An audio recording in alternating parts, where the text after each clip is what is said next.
¿Qué tal? Buen día. Aquí su amigo Enrique Flores con una especie de video especial. En realidad no es algo que tuviera muy pensado hacer porque no va directamente con los contenidos que tenemos del canal, pero tengo a veces seguimiento de las formas en las cuales piensan y trabajan mis exalumnos y me he dado cuenta que quizás hay mucho rango de desinformación acerca de la situación que estamos viviendo, que sucede entre los gobiernos de Ucrania y Rusia, y creí que era una muy buena idea poder poner luz en el asunto, explicar un poquitito del por qué está pasando las cosas, eh, más o menos qué podemos esperar acerca de eso y sobre todo también comprender por qué le estamos dando una exposición mediática tan grande. No quiero extenderme tanto porque no es un objetivo de un análisis tan formal. Quiero dar como puntualizaciones solamente para tener un esbozo general y obviamente aquella persona que quiera interesarse más que pueda investigar y sepa más o menos dónde hacerlo. Para que nos demos una idea, este conflicto tiene, por así decirlo, tres raíces. La primera raíz es una raíz de carácter histórica muy fuerte. Esta raíz histórica viene desde el siglo pasado, incluso desde mucho antes más. Las poblaciones, como siempre en todas partes de los continentes, son muy similares, hay puntos donde convergen entre sí y comparten orígenes. Decíamos que se había acentuado desde el siglo pasado porque naturalmente Ucrania fue parte de la Unión Soviética en su mayoría con el estilo de vida ruso, y entonces en ese lapso donde formaron parte de un mismo país, una buena parte de la población se unió. ¿Qué es lo que pasa cuando se separa la Unión Soviética? Bueno, digamos que hay una parte que está muy a favor de la separación porque tiene un sentimiento nacionalista de lo que realmente involucra ser ucraniano, y hay una parte que no, una parte que al contrario añora y recuerda los tiempos que hubieron en la Unión Soviética y supone que no es buena idea que partan como tal sin las comodidades que les daba anteriormente el Estado. El segundo origen que tiene este conflicto es de carácter energético. Como tal, hay algo que hay que decir de manera muy sencilla. Allá en el norte de Europa hace frío. Es lógico por la predisposición en la cual se encuentra como tal el mundo. Entonces, las personas, naturalmente, aunque tengan una resistencia nata al frío, dependen mucho de la energía para poder mantenerse calientes. Ya digamos desde sistemas de aire acondicionado hasta solamente poder mantener calientes los hogares. Entonces, la cuestión de la energía pasa las mismas complicaciones que pasa en todo el mundo, pero con la diferencia de que allí es fundamental el suministro continuo, o de otra manera en verdad la vida como tal se ve amenazada. Ya no es una sensación de confort, es una sensación de sobrevivencia. Y obviamente Rusia es un gran proveedor de energía, de la cuestión del gas. Ucrania también tiene que ver mucho con eso. Rusia también es proveedor de alimento con respecto al resto de Europa. Y como tal se podría decir que el Estado ruso tiene el sartén por el mango en términos de las negociaciones energéticas. Es por eso que no tiene tantos enemigos dentro de la misma zona, porque estos dependen de ellos. Ponerse en contra de Rusia básicamente es que te cierren la llave de las cuestiones energéticas y de las cuestiones alimentarias. Y por mucho que otro país te quiera ayudar o que dé donativos o alimento o lo que sea, pues nadie se va a hacer cargo como tal de tu propia nación. Entonces, ponerse en contra del gobierno ruso no es una idea muy inteligente. Eso obviamente conlleva mucho las diferencias que han tenido tanto los ucranianos como los rusos, tanto por la gente que disfruta de los servicios como por las necesidades que quiere, en este caso Rusia de Ucrania, de obtener el territorio para poder reabastecer varias cosas de su cuestión energética. Y la parte final, el tercer motivo. Bueno, yo creo que hay un motivo ideológico muy grande, que mucho de eso tiene que ver el actual presidente de Rusia, Vladimir Putin, que tiene que ver con lo que uno piensa como tal de los gobiernos neoliberales, que es la tendencia de hoy en día, y esta parte fuerte del armamentismo que todavía subsiste de parte de la Segunda Guerra Mundial. Hay que decirlo, los rusos hasta cierto punto están jugando como si estuvieran todavía en el siglo XX, cuando ya no es así. En el sistema de mercado en el que vivimos, definitivamente un gobierno que esté inspirado plenamente por las armas no da. Pero quizás el motivo o la sensación del presidente de Rusia es que así es, y por eso apoya mucho este tipo de acciones tan grandes, digamos, vistosas. Los Estados Unidos hacen guerra cada rato, pero no lo cacarean tanto, no lo intuyen de una parte del nacionalismo fuerte. Ellos hablan acerca de la cuestión de la defensa, de la prevención de guerras de mayor escala. Los rusos les gusta mostrar el músculo, digamos que es parte de la misma forma en la cual el mismo Estado se ha imaginado desde que Putin está en el poder. Para que nos demos una idea, Vladimir Putin entra al gobierno casi con la entrada de siglo, lo que quiere decir que estamos como 20 años bajo la mirada de la misma persona. El hombre es tan poderoso como las personas suponen que es, pero definitivamente su visión del mundo, como la visión de todos, en algún momento se empieza a quedar un poco atrás. Y eso naturalmente se refleja en las decisiones que va tomando. Entonces, bueno, el conflicto, para los que no le sigan mucho la línea, data más o menos del 2014, cuando empezaron las discusiones, porque una parte de Ucrania quería que se incorporaran de más lleno e incluso ya integrarse de vuelta a Rusia, y otra parte de Ucrania quiere que estén del lado de la Unión Europea, porque las ventajas comerciales llegan a ser mayores y porque la Unión Europea pues, es un club de Toby muy elitista en el que los beneficios están para los que forman parte. No por nada en muchos países están luchando por entrar desde hace muchos años. Se desata un conflicto de carácter civil debido a que la presidencia de los ucranianos está a favor de la Unión Europea, se hace un golpe de Estado y entonces hay un problema fuerte y el gobierno de Rusia aprovecha para mover soldados a la zona de Ucrania, de Crimea, para proteger a las personas que viven ahí. Para esto, Crimea es una parte de Ucrania llena de rusos, donde toda la gente habla ruso y donde se identifican más con Rusia. Es un ejemplo muy burdo, pero vendría siendo similar a lo que pasó en el siglo XIX con Texas, que en realidad era un territorio de México donde toda la gente hablaba inglés, donde no se sentía identificada con el país y donde le veían más gusto a Estados Unidos. Lo mismo, pero allá. Entonces, el momento en el que los rusos mueven las tropas, pues de manera deliberada asisten al hecho de que se hagan los referéndums y las votaciones e incluso apoyar pues las manifestaciones con cierto nivel de agresividad para que Crimea se independice y de a poco en poco se vaya empujando solita hacia la Federación Rusa. Territorio es territorio al final del día. Entonces esto lastima mucho a la cuestión de los nacionalistas ucranianos, que va creciendo. Esto pues estamos hablando del 14 para el 22, son 8 años, va creciendo muchísimo y desemboca en lo que estamos hoy en día. Bueno, el conflicto suena feo decirlo, pero es común. O sea, las diferencias que hay entre Ucrania y Rusia son las mismas diferencias que existen en otras partes del planeta, porque las fronteras siempre han tenido un problema de delimitación debido a que muchas surgieron como líneas imaginarias o como fronteras naturales que ya no existen. Y entonces un país puede llegar a reclamarle su derecho a X territorio o a X condición a otro y se reevalúan mucho las cosas, y como lo dijimos, la población que está cerca de una zona influye mucho. Es un exageramiento también, pero imaginemos que en 50 años la zona de Nuevo León, por ejemplo, empieza a acercarse más a Estados Unidos porque su modelo de vida, porque su modelo de lenguaje, porque sus costumbres son más propias de esa, y empiezan a hablar inglés, o los hijos de estadounidenses vienen a vivir a Monterrey, y de repente el gobierno de Estados Unidos se le ocurre mandar militares para proteger a su gente, y de esa misma manera empezar a luchar por la frontera. Entonces es algo que pasa en todas partes. Y hay muchos conflictos territoriales que están sucediendo en este momento. Entonces no es algo que sea tan extraordinario. ¿Por qué nos ha llamado tanto la atención? Nos ha llamado mucho la atención debido a la cobertura mediática que se le ha hecho.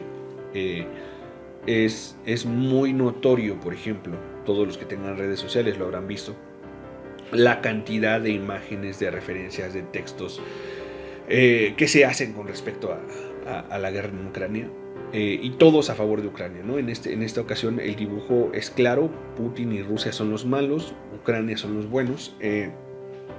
Creo que como en todo acontecimiento histórico, todo va a tener el color del cristal desde donde lo mires.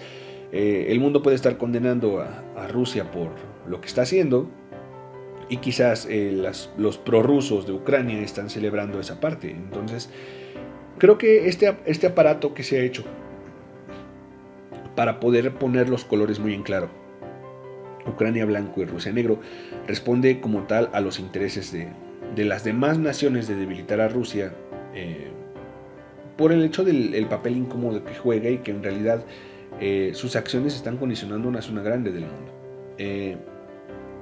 Yo sé que, y es algo que explicaba a mis alumnos en la semana, a pesar de que no teníamos necesidad, existe un riesgo latente como tal de que la guerra escale a un mayor grado. Intervenciones de otros países en guerras que no son suyas vienen pasando desde siempre, sin ir muy lejos, en los conflictos que existieron en Irán, en Libia, en Afganistán. Países como Inglaterra, como España, como Francia mandaron soldados, mandaron tropas. Básicamente era un conflicto multinacional y nadie se espantó de eso, pero en esta ocasión, debido al enfoque que le están dando los medios, se está exagerando mucho la postura acerca de una escalada de carácter mundial.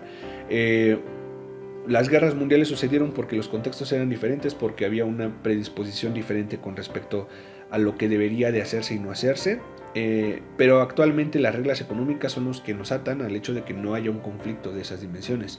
No porque digamos que la gente no lo quiera, sino porque económicamente es inviable y la cantidad de recursos y esfuerzo que se requeriría para que muchas naciones se vincularan en algo de esas dimensiones es simplemente improbable. Pero nos gusta sentirnos hasta cierto punto amenazados. Creo que es la cuarta o quinta amenaza de guerra mundial que tenemos en los últimos 10 años, pero no creo que vaya a llegar a ese punto. ¿Qué es importante notar acá? Bueno, lo primero que hay que notar, y es algo que he tratado de llamar mucho la atención, es que está pasando lo mismo que pasaron con los atentados a Francia unos años atrás, o por ejemplo cuando se incendió la catedral de Notre Dame. Y mucha gente se escandaliza y pone imágenes de apoyo, los diseñadores gráficos hacen todo con el hashtag, ¿no? En ese entonces fue Pray for France, en este caso es Pray for Ukraine, recen por Ucrania. Nos pasan imágenes de una persona bonita de piel blanca, de pelo de color, rezando, sufriendo por la guerra. No tenemos por qué ser falsos en esa parte. La guerra está todos los años. Hay naciones en este planeta que llevan años en guerra, que tienen víctimas civiles. Esas víctimas civiles no nada más son personas, hombres, mujeres, son niños, ancianos, gente como tal con un futuro, pero hay un problema clasista y racial muy grande que hace que normalicemos el hecho de que a esas personas les pasan porque son esas personas, ¿no? Y pareciera que lo que están viviendo los ucranianos no lo deberían de estar pasando. Cualquier persona en cualquier parte del planeta que milite parte de cualquier nación, en cualquier momento puede sufrir agresiones de este tipo, y no es porque las merezca, no es ni porque sean buenas ni malas, es porque la forma de ver las cosas de una manera tan violenta que hemos normalizado nos predispone a pasar en algún momento algo así. Pero actualmente suena feo, pero duele más ver sufrir un blanco que una persona de color, y por eso mismo es que están impactando tanto las imágenes, y por eso mismo, a pesar de que las víctimas civiles no superan ni siquiera un par de cientos para esta fecha que estamos, que es el día 27 de febrero, para mucha gente ya es una tragedia de carácter monumental. A nadie le gusta la guerra no es buena, definitivamente no lo es, pero no quiere decir que la guerra no había pasado antes, y que no deba de seguir pasando. El señalamiento es muy claro, se está poniendo demasiado foco en la cuestión de Ucrania, y ese foco ojalá se repartiera igual con todas las demás naciones. El conflicto palestino, sin ir más lejos, es una de las cosas más importantes que se ha obviado durante años y que nadie pone el grito en el cielo. Entonces, el mensaje final después de hacer todo este volteón es que primero hay que mantener la calma, no hay que ser catastrofistas en ese aspecto. Naturalmente es un conflicto complicado, hay una lucha de intereses grande, está involucradas las naciones más fuertes del planeta, pero este tipo de conflictos generalmente, aunque no se resuelvan del todo con la vía diplomática, tampoco escalan a una dimensión tan grande, porque la gente ya no vive con esta idea de que no sabe la capacidad destructiva de sus armas. Al contrario, la sabe, y por eso obvia en el hecho de que no las van a hacer. El arma sirve más para amenazar que para usar. Desgraciadamente, así como pasó con todas las cosas, esto va a ir perdiendo intensidad entre más tiempo pase, por desgracia para las personas de Ucrania, porque en realidad necesitan esa visibilidad, aún con los motivos que acabo de decir. Y quiero recalcar bien esa parte, no significa que ellos no valgan, significa que valen lo mismo que los demás. Y es preocupante saber que esta abnegación y preocupación que muchas gentes sufren ahorita con la guerra, no la sufrieron en los años anteriores. Solamente porque salen en la tele ahorita es importante, o porque están en las redes sociales, ya nadie ve la tele. Entonces, no hay que ser catastrofistas, no hay que imaginar que va a pasar algo mucho peor. Desgraciadamente son cosas que no están fuera de nuestro alcance. El conflicto posiblemente se resuelva del lado ucraniano porque yo, como lo especifiqué al principio, posiblemente Vladimir Putin desdimensiona el tipo de mundo en el que vive, las reglas del juego ya no las pone él y obviamente no significa que va a desaparecer o que lo van a apresar, simplemente Rusia va a perder parte de su poder mediático. Seguirá siendo un país importante por lo que dijimos, porque al final de cuentas es el proveedor de fuentes de energía, pero no va a escalar más lejos de eso. Y finalmente, creo que es importante abrirnos y darnos un espacio de ver la manera en la cual nos presentan las noticias y todo lo que pasa en general con respecto a conflictos internacionales. Si de nosotros sale apoyar o dar algo para las personas que están en estado de guerra, hacerlo, pero hacerlo sin pensar exactamente que pobres personas de X lugar porque lo vi en internet, sino cerciorarnos en realidad de que el conflicto está en todas partes, ¿no? Las minorías kurdas, por ejemplo, volvemos a lo mismo, los conflictos en Medio Oriente, en África, requieren mucho más apoyo que esto. Créanme que Ucrania no es una nación pobre, por así decirlo, y no hay ayuda de esa parte. Entonces, si en verdad el sentimiento que te ha provocado todo este vórtice de información es el de abnegación y un sentimiento de injusticia con respecto al aspecto de la guerra, es un sentimiento muy válido y es bueno pasarlo, pero no lo sobreextiendas hacia el hecho de lo que está pasando ahorita. Regalas algo de alimento y se acabó, ¿no? Hay que preocuparse de la manera general de lo que está sucediendo en la guerra, en todo, y sobre todo no tratar de normalizarlo. O sea, nos duele mucho esta parte de Ucrania, pero no tengo ningún problema ya ni digamos si siquiera con los memes, con ver la guerra como un juego, como una aventura, como algo de destreza o algo que pueda ser predecido. Lo que me emociona de la guerra no es que pase, sino las armas que se usan, las estrategias militares. La guerra no puede ser cotidianizada de esa parte. Es mala en todas sus vertientes y en todas sus formas, y así debe de ser vista. Qué bueno que haya un foco sobre eso, pero que se entienda que el foco está apuntando a un lugar estratégicamente porque los medios así lo deciden y la mirada debe de ser más amplia.